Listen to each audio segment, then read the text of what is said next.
All right, so as you just heard, the budget fight in Washington isn't just pitting Democrats against Republicans, Republicans against the president. It's also pitting Republicans against Republicans, this time in a very public fight. Joining us now, Texas Republican Congressman Blake Farenthold.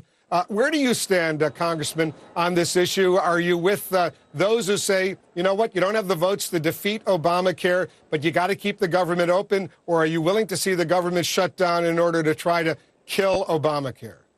Listen, I haven't given up hope yet. We haven't passed a bill out of the House to go over to the Senate, and you've got all these gloom and doom senators saying they can't do it. I've heard Ted Cruz on the campaign trail. If he can't convince a couple of Democrats to do the right thing and defund Obamacare, I'm going to be a little disappointed.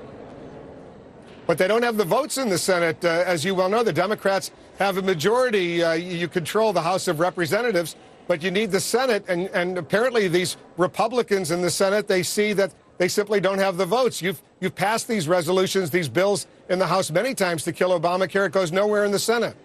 Well, let's get the Senate to act. Let's get the Senate to do something. Send it back. We can go to conference. There are lots of ways to go. We're not anywhere near shutting down the government. It's not the intent of anybody to shut down the government. The bill we're going to pass out of the House Saturday funds all of the government from but Obamacare. I tried to get our House leadership to name it the everything but Obamacare bill, hashtag EBOC. Did you read Karl Rove's article in the Wall Street Journal today? I have not read Karl's article yet. He says it would be a huge blunder on the Republicans' part to link funding of Obamacare to a government shutdown. Among other things, he says going down that road would strengthen the president while alienating independents. It is an ill-conceived tactic, and Republicans should reject it. You want to respond to him? Listen, I don't want to shut down the government. I don't think many of my Republican colleagues do. But we want to give the Senate, Ted Cruz, Lee, these guys have been asking for a bill attached to the CR that would defund Obamacare. They asked for it. We gave it to them. Let's see them deliver. And if they don't, what are you going to do? What if they send you back legislation, which is most likely a continuing resolution that will fund the government? They send it back to the House of Representatives, but it doesn't defund Obamacare. What do you do then?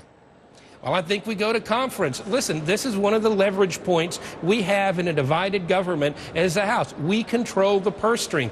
Let's use that leverage to get something. I think the American people want Obamacare defunded. That's what I heard at all my town hall meetings. The surveys are showing it. Heck, the president is even giving exemptions to his corporate friends. His friends, the labor unions, all saying, bad idea. Well, maybe there's some compromise in there. Maybe we don't defund it. Maybe we postpone it for a year until we get everything sorted out and give us time to do something else. Lots of options. We just need the Senate to act.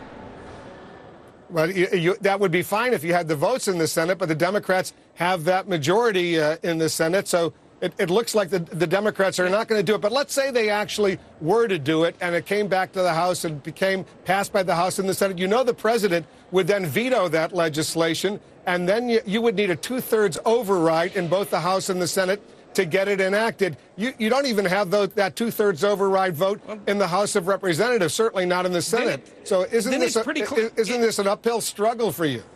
Of course it's an uphill struggle. All good things require work. But if that happens, if it does pass House, does pass Senate, President vetoes it, pretty clear who's shutting down the government. It's the president, not the House and Senate. So you're willing to take that chance. All right, Blake Farenthold from Texas joining us. He says his Republican colleagues in the Senate need to stand up as he is. We'll see if they do, including your colleague Ted Cruz from Texas. Appreciate it very much, Congressman, for your coming in. Anytime, Wolf.